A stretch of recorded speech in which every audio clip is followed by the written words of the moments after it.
Welcome back, everyone. Today we'll be talking about the Federal Aviation Administration's focus on DEI, or Diversity, Equity, and Inclusion. But first, if you're new here, go on and hit that subscribe button so you don't miss out on future content. As many of you know, on January 15th, Elon Musk shared an article from the New York Post on X regarding the FAA's DEI push. Let's read a little from the article. It says, "The Federal Aviation Administration is actively recruiting workers who suffer severe intellectual disabilities, psychiatric problems, and other mental and physical conditions under a diversity and inclusion hiring initiative spelled out on the agency's website. Targeted disabilities are those disabilities that the federal government, as a matter of policy, has identified for a special emphasis in recruitment and hiring," the FAA's website states. They include hearing, vision, missing extremities, partial paralysis, complete paralysis, epilepsy, severe intellectual disability, psychiatric disability, and dwarfism. The initiative is part of the FAA's Diversity and Inclusion Hiring Plan, which claims diversity is integral to achieving FAA's mission of ensuring safe and efficient travel across our nation and beyond. Because we all know the key to safe travel is diversity. It goes on to say the FAA's website shows the agency's guidelines on diversity hiring were last updated on March 23, 2022. I will say that while they did update it in 2022, the main policies we're talking about go back to at least 2013. That said, efforts seem to be increasing under Pete Buttigieg, who himself is a DEI appointee. Pete was the mayor of a small town in Indiana and otherwise has no real expertise, but he happens to be gay, so I guess he's qualified to be the Secretary of Transportation. As the focus on DEI has increased, the effects of the culminated efforts have become more obvious than ever. When I first read the story, I thought, well, I guess we're going to have deaf, blind, epileptic pilots now, but there's no need to speculate on future catastrophes. The problems have already started to plague air traffic control.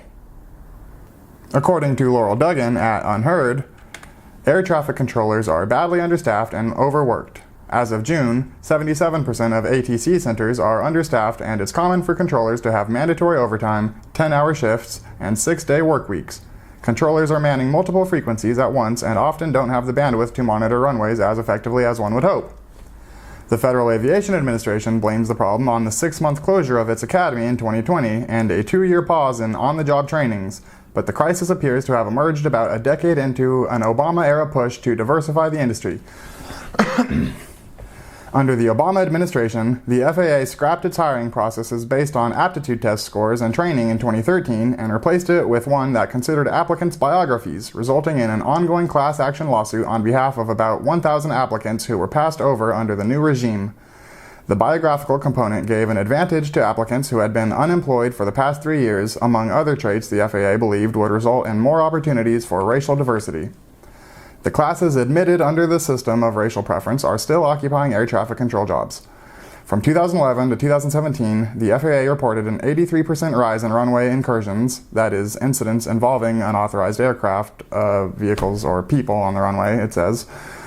Near misses on runways have also become commonplace. There were at least 46 near collisions on airplane runways in July 2023 alone. In some cases, pilots steered clear of crashing into other planes with only seconds to spare. So this is already potentially killing people. Going back to the lawsuit for a minute, the Daily Signal says, Michael Pearson, an air traffic controller for 27 years who is suing the FAA, said a group within the FAA, including the Human Resources Function within the FAA, the National Black Coalition of Federal Aviation Employees, determined that the workforce was too white.